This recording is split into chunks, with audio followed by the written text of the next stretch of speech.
Hello everyone. आज की कहानी है धोखेबाज बहन।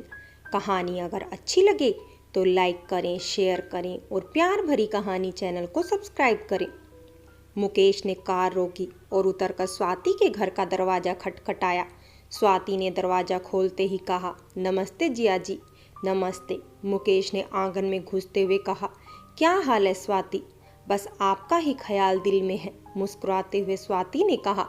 कमरे में आकर एक कुर्सी पर बैठते हुए मुकेश ने पूछा, मामी जी दिखाई नहीं दे रही, कहीं गई है क्या? कल पास के एक गांव में गई थी, वे 1 घंटे में आ जाएंगी।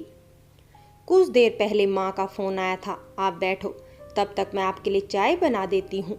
देवांश तो स्कूल गया होगा। हाँ, वह भी 2 बजे तक आ जाएगा, कहते हुए स्वाति जाने लगी। सुनो स्वाति। हाँ कहो, स्वाति ने मुकेश की तरफ देखते हुए कहा। मुकेश ने उठकर स्वाति को अपनी बाहों में भरकर चूम लिया। स्वाति ने कोई विरोध नहीं किया। कुछ देर बाद वह रसोई में चाय बनाने चली गई। मुकेश खुशी के मारे कुर्सी पर बैठ गया। मुकेश की उम्र 35 साल थी। सांवला रंग, तीखे नैन नक्श थे। वह यमुनानगर में अपने परिवार के साथ रहता था। उसके परिवार में पत्नी कंचन, 2 बेटे, 8 साल का पारो और 5 साल का पार्थ थे। मुकेश प्रॉपर्टी डीलर था। स्वाति कंचन के दूर के रिश्ते के मामा की बेटी थी। वह जगतपुरा गांव में रहती थी। उसके पिताजी की 2 साल पहले खेत में सांप के काटने से मौत हो गई थी। परिवार में माँ और छोटा भाई देवांश थे। देवांश 10वीं जमात में पढ़ रहा था। गांव में उनकी जमीन थी। फसल से ठीक ठाक गुजारा हो रहा था। स्वाति को पता भी न चला कि कब मुकेश उसके प्रति खिंच गया था। एक दिन तो मुकेश ने उससे कह दिया था, स्वाति तुम बहुत खूबसूरत हो, तुम्हारी आंखें देखकर मुझे नशा हो जाता है। दिल करता है कि हर समय तुम्हें अपने साथ रखूं। मुझे अपने साथ रखोगे तो कंचन दीदी को कब टाइम दोगे? उसे तो कई साल से टाइम दे रहा हूं। तुम मेरी ज़िंदगी में देर से आई हो, अगर पहले आती तो अपना बना लेता। बहुत अच्छे सपने देखते हो आप। मैं इस सपने को सच करना चाहता हूँ, कैसे, यही तो समझ में नहीं आ रहा अभी। इसके बाद स्वाति भी मुकेश की ओर खिंचती चली गई। वह देखती थी कि मुकेश की बहुत बड़ी बड़ी कोठियां हैं, 2 कारें हैं, धन दौलत की कमी नहीं है।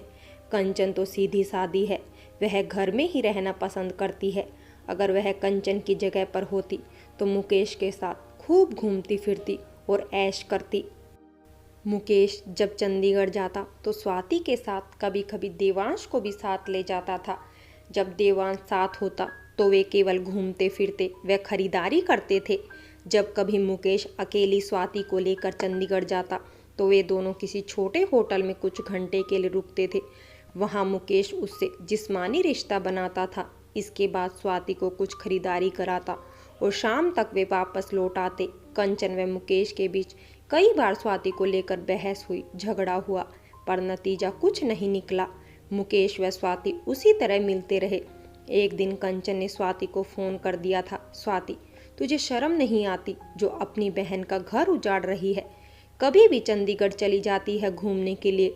मैं अपने जीजा की साली हूँ। साली आधी घरवाली होती है। आधी घरवाली जीजा के साथ नहीं जाएगी तो फिर किसके साथ जाएगी? आधी नहीं, तू तो पूरी घरवाली बनने की सोच रही हूँ। दीदी, मेरी ऐसी किस्मत कहाँ। और हाँ, मैं जीजा जी को बुलाने नहीं जाती, वे ही आते हैं मेरे पास, तुम उनको रोक लो ना, स्वाति ने कहा था। स्वाति की माँ भी यह सब जानती थी, पर वे मना नहीं करती थी क्योंकि मुकेश स्वाति पर खूब रुपए खर्च कर रहा था। स्वाति कमरे में चाय व खाने का कुछ सामान लेकर लौटी। चाय पीते हुए मुकेश ने कहा, चंडीगढ़ जा रहा हूँ, एक पार्टी से बात करनी है। मैंने सोचा कि तुम्हें भी अपने साथ ले चलूँ। आपने फ़ोन भी नहीं किया अपने आने का। मैंने सोचा कि आज मैं तुम्हें सरप्राइज़ दूंगा। तो मिल गया ना सरप्राइज। माँ भी नहीं है घर पर। सूना घर छोड़कर मैं कैसे जाऊंगी? कोई बात नहीं, मैं मामी जी के आने का इंतज़ार कर लेता हूँ। मुझे कौन सी जल्दी है, तुम ज़रा मामी जी को फ़ोन मिलाओ। स्वाति ने फ़ोन मिलाया। घंटी तो जा रही थी पर कोई जवाब नहीं मिला। पता नहीं माँ क्यों नहीं फ़ोन उठा रही। स्वाति ने कहा, कोई बात नहीं, मैं थोड़ी देर बाद चला जाऊँगा। अब चंडीगढ़ तुम्हारे बिना जाने का मन नहीं करता। अगर तुम आज न जा पाई तो 2 दिन बाद चलेंगे, मुकेश ने स्वाति की ओर देखते हुए कहा। कुछ देर बाद स्वाति की माँ आ गई। वे मुकेश को देखकर बहुत खुश हुई और बोली, और क्या हाल है बेटा, बच्चे कैसे हैं, कंचन कैसी है, कभी उसे भी साथ ले आया करो, वह तो कहीं आना जाना ही पसंद नहीं करती मामी जी, पता नहीं कैसी आदत है कंचन की, कहकर मामी ने मुंह पिचकाया। मामी जी, मैं चंडीगढ़ जा रहा हूँ, स्वाति को भी साथ ले जा रहा हूँ। ठीक है बेटा, शाम को जल्दी आ जाना। स्वाति तुम्हारी बहुत तारीफ करती है कि मेरे जीजाजी बहुत अच्छे हैं, वे मेरा बहुत ध्यान रखते हैं। स्वाति भी तो किसी से कम नहीं है, मुकेश ने मुस्कुरा कर कहा। कुछ देर बाद मुकेश स्वाति के साथ चंडीगढ़ पहुंच गया। एक होटल में कुछ घंटे मस्ती करने के बाद वे रोज गार्डन और उसके बाद झील पहुंच गए। शाम हो चुकी है, वापस नहीं चलना है क्या? स्वाति ने झील के किनारे बैठे हुए कहा। जाने का मन नहीं कर रहा है, क्या सारी रात यहीं बैठे रहोगे? स्वाति के साथ तो मैं कहीं भी सारी उम्र रह सकता हूँ। कंचन दीदी से यह सब कह कर देखना, उसका नाम लेकर क्यों मजा खराब करती हो? सोचता हूँ कि हमेशा के लिए उसे रास्ते से हटवा दूँ। दूसरा रास्ता है कि उसे तलाक ले लूँ, उसके बाद हम दोनों खूब मज़े की ज़िंदगी जिएंगे। मुकेश ने स्वाति का हाथ अपने हाथों में पकड़कर कहा। स्वाति ने बोला, पहला रास्ता तो बहुत खतरनाक है, पुलिस को पता चल जाएगा और हम मज़े करने के बजाय जेल में चक्की पीसेंगे। कंचन से तलाक लेकर पीछा छुड़ा लो, वैसे भी वह तुम्हारे जैसे इंसान के गले में मरा हुआ सांप है, स्वाति ने कहा। अब स्वाति मन ही मन बहुत खुश हो रही थी कि कंचन से तलाक हो जाने पर मुकेश उसे अपनी पत्नी बना लेगा। वह कोठी, कार और जायदाद की मालकिन बनकर खूब ऐश करेगी।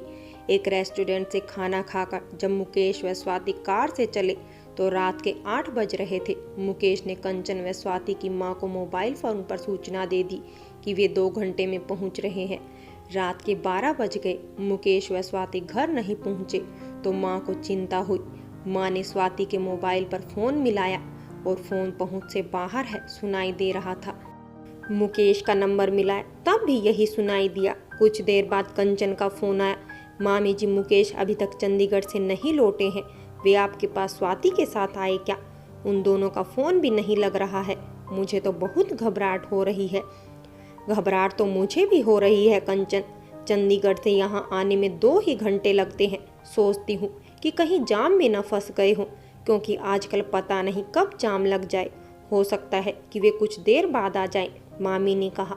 पता नहीं क्यों मुझे बहुत डर लग रहा है, कहीं कुछ अनहोनी ना हो गई हो। डर मत कंचन, सब ठीक ही होगा, मामी ने कहा, जबकि उनका दिल भी बैठा जा रहा था। पूरी रात आंखों आंखों में कट गई, पर मुकेश व स्वाति वापस घर नहीं लौटे। सुबह पूरे गांव में यह खबर आग की तरह फैल गई कि कल दोपहर स्वाति और मुकेश चंडीगढ़ गए थे। रात लौटने की सूचना देकर भी नहीं लौटे, उनका कुछ पता नहीं चल रहा है। कंचन मामी के साथ 3-4 पड़ोस के थाने पहुंची और पुलिस को मामले की जानकारी दी। पुलिस ने रिपोर्ट दर्ज कर ली। पुलिस इंस्पेक्टर ने बताया कि रात चंडीगढ़ से यहाँ तक कोई हादसा नहीं हुआ। यह भी हो सकता है कि वो दोनों कहीं और चले गए हों। खैर, मामले की जांच की जाएगी। आपको कोई बात पता चले या कोई फ़ोन आए तो हमें ज़रूर सूचना देना। वे सभी थाने से लौट आए। दिन बीतते चले गए, पर उन दोनों का कुछ नहीं पता चला। जितने मुंह उतनी बातें, वे दोनों तो एक दूसरे के बिना रह नहीं सकते थे। वे तो चंडीगढ़ मज़े करने के लिए जाते थे। मुकेश का बस चलता तो स्वाति को दूसरी पत्नी बनाकर घर में ही रख लेता। स्वाति तो उसकी रखैल बनने को भी तैयार थी। स्वाति की माँ ने तो आंखें मूंद ली थी, क्योंकि घर में माल जो नहीं आ रहा था, नहीं तो वे अब तक स्वाति की शादी न करा देती। 2 महीने बीत जाने के बाद भी जब मुकेश व स्वाति का कुछ पता नहीं चला तो सभी ने यह समझ लिया कि वे दोनों किसी दूसरे शहर में जाकर पति पत्नी की तरह रह रहे होंगे। अब वे यहाँ कभी नहीं आएंगे। 1 साल बाद इलाके की 2 लेन की सड़क को चौड़ा करके 4 लेन के बनाए जाने का प्रदेश सरकार की ओर से आदेश आया तो बहुत तेजी से काम शुरू हो गया। 2 साल बाद एक दिन सड़क किनारे मशीन द्वारा जमीन की खुदाई करने का काम चल रहा था तो अचानक मशीन में कुछ फंस गया। देखा तो वह एक सफ़ेद रंग की कार थी जिसका सिर्फ ढांचा ही रह गया था। उस कार में 2 नरकंकाल भी थे। कार की नंबर प्लेट बिल्कुल साफ साफ पड़ी जा रही थी। देखने वालों की भीड़ भी लग गई। पुलिस को पता चला तो पुलिस इंस्पेक्टर व कुछ पुलिस वाले भी वहां पहुंच गए। कार की प्लेट का नंबर पढ़ा तो पता चला कि वह कार मुकेश की थी। वे दो नरकंकाल मुकेश व स्वाति के थे। कंचन, स्वाति की माँ व भाई भी वहां पहुंच गए। वे तीनों रो रहे थे। उस रात मुकेश व स्वाति कार से लौट रहे होंगे। पहले उस जगह सड़क के किनारे बहुत दूर तक दलदल थी। हो सकता है कि कार चलाते समय नींद में या किसी को बचाते हुए या किसी दूसरी वजह से उनकी कार इस दलदल में जा गिरी। सुबह तक कार दलदल में पूरी तरह समा गई, किसी को पता भी नहीं चला। धीरे धीरे यह दलदल सूख गया। उन दोनों की कार में ही मौत हो गई।